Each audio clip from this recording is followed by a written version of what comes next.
Hi guys, it's Anthony again from the channel Held Dominance. Please like and subscribe and turn on that notification bell if you're liking what you hear and also want to see more. So tonight's little bit of a video is to do with what's going on in a short little bit of snippets with Rugby League matters for Friday evening. It's not like yesterday's full review of yesterday's games, so hopefully it's just a small video for you, and I hope you enjoy it. So my first protocol is the Atlanta Rhinos. They've released a memo, and unfortunately for the USARL, after several weeks of deliberation and internal conversation, the Atlanta Rhinos have made a difficult decision to extract its USARL team from that competition this season. So it's a statement directly from the Atlanta Rhinos themselves, from the team president Nick Newlin. The statement continues: this organisation will now only have a team represented in the new NARL professional competition that was announced on the 31st of March 2021. Our intention for the 2021 season has always been to have a representative team in each competition. However, after a review of the club's operations, members, logistical challenges and finances, we feel strongly that this is the best decision for the club's development moving forward. We are saddened to announce that we are saddened today in regards to the announcement of not participating in the USARL 2021 season. The USARL has been our home since our inception in 2014 as an expansion club in the newly formed Southern Conference, and it is where we have developed some great rugby league talents from the Atlanta area, including several USA Hawks representatives. We wish the remaining USARL teams a great 2021 season, and will miss the bonds that were formed with our Southern Conference counterparts. All the best to our the USARL on future activities, and we are grateful for the opportunity to play within that organisation for the past 7 years. Our focus now is on our new venture in the NARL and growing the game in that competition. So they were considering doing the dual league registration like Catalan and other teams have done, even Ottawa were thinking of doing. I think they've put a pin in that now, solely concentrating on the 2022 season, but nothing really confirmed at this point. But Atlanta Rhinos have threw their hat in with the NARL as a full stop, unfortunately. I thought if they could get over those logistical matters, that having two teams in both leagues will develop Atlanta a lot quicker, as they would have a B team and an A team, so that they can tune up and also develop that league as well for more participants for the NARL, North and South conferences in the East and North and South West. So it's just one of those things that happens, unfortunately, and the USARL will be a bit disappointed with that. So they've been there since 2014. It was their home for 7 years. It's just they've decided to go on to the paid side of it, which is a testament to what they want to do.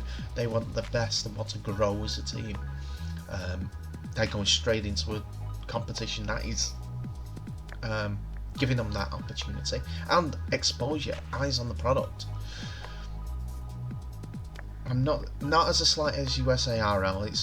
It's just one of those things. I hope they don't take too much about it, and they hope they find another participant in that region. I don't know. They'll have to look. It's up to them what they want to do. But I'm sure if a team puts a hand up, Atlanta will probably be the first ones to go, here, we can offer this to you to help out. And hopefully it's a bit of give and take from both sides. So anyone who can't do the Atlanta tournaments in the next couple of years, playing for the team, or have not been picked for that team, unfortunately, there's a consideration. Forming your own league team around those areas. Unfortunately, the Atlanta Rhinos name will be taken, but keep those associations, keep those bonds with Atlanta Rhinos. You may be helping their development, and they might use you as a feeder team, shall we say, a dual registration as a player or a coach. It's creating foundations.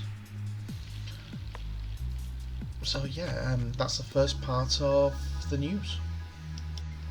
So the second part of the news is a bit of a weird one, to be honest, as reports are coming out from Catalan media that Blake Austin may be missing for their game against Catalan tomorrow night. The word is, first of all, according to their Twitter, it's a bit funny, to be honest. There's a couple of messages. The first one was hearing that Blake Austin won't be making the trip to Catalan media due to some bungling red tape. And this was confirmed, that breaking news from Sydney, Cheshire. No Blake Austin for Warrington tomorrow against the Catalan Dragons at Stade Gilbert Brutus. The Aussie halfback's passport has expired. Cue much scrambling at Liverpool passport office, but it's unlikely he'll make the trip. Okay, there's questions there. First of all, they brought in Greg Inglis at the beginning of the season.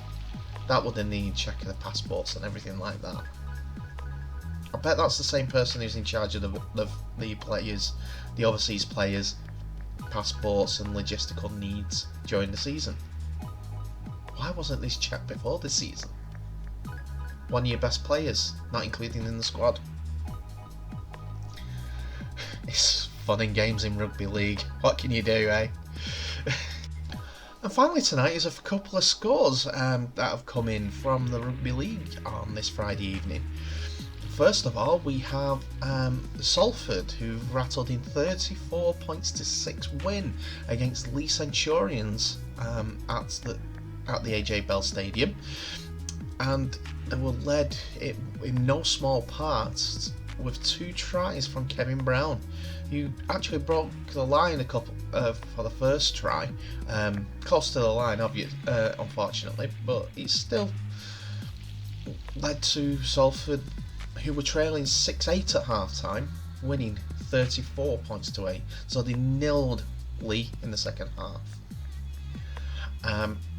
The next one that we have is Hull KR. Hull KR, after last week's win against Huddersfield, actually put another win in against Leeds today, and that was a 26-6 win. A hat-trick from Kane Lynette was the way forward for Hull KR, who have put the ball playerless scrum half standoff-less Leeds to the sword. Leeds' defence usually helps them crawl back because it's dominant, but there was no sign of that. It seemed like Hull KR's sort of overall game plan went really, really well. I must say that congratulations to Ryan Hall for scoring his 200th try in Super League for Hull KR, which leaves him second on the list of all-time try scorers during this Super League 26 years period. And finally, and the final game was Wakefield versus Hull at the KC Stadium. It was 14-0 at one point. Well, it was back and forth through the entire game. It wasn't exactly 14-0, but you thought Hull was going to kick on for some of the parts of the game, But no, they stayed. Wakefield stayed with them. They weren't going away, and it typified that when Mason Lino, after a Wakefield block for one of their kicks away on the final tackle, was done by Crowther, and he went straight to Mason Lino, who just completed the previous tackle. He was stood at marker, perfectly onside, and he raced from about the halfway line, being chased by Sneed, all the way into the corner to score to make it 14-all. And then Wakefield were not going away. They kept charging ahead. But on the 74th minute, Carlos Tuamavabe scored to make it 20 points to 14. And that's how the scores end, despite a controversial decision before the end of the game. But anyway,